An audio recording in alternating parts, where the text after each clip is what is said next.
Fakta baru angkot terobos palang kereta api hingga sebabkan 4 orang penumpang meninggal terungkap. Dari keterangan polisi, sopir angkot ternyata dalam pengaruh obat-obatan terlarang dan positif memakai narkoba. Video detik-detik angkot terobos palang kereta api di Medan itu juga terekam kamera pengendara lain hingga viral di media sosial. Melansir akun Twitter @hedwigus, terlihat angkot alias angkutan umum berwarna kuning menerobos palang kereta api. Meski mobil lain berhenti dan menunggu kereta lewat, angkutan itu tetap nekat menyalip tanpa ragu. Tak disangka, kereta yang sedang lewat langsung menabrak angkot tersebut.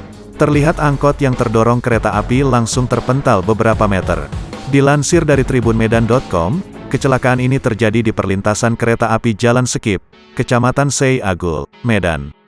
Kemarin Sabtu, tanggal 4 Desember tahun 2021, angkutan umum itu menerobos palang kereta api. Setelah diamankan, sopir angkot tersebut adalah Harto Manalu, warga Jalan Batangkuis, Kecamatan Tanjung Morawa, Kabupaten Deli Serdang. Wakasat Lantas Polrestabes Medan, Kompol Edward Nauman Saragih mengatakan, benar Harto Manalu mengonsumsi narkoba. Hasil tes urinenya positif narkoba, kata Edward, Minggu, tanggal 5 Desember tahun 2021.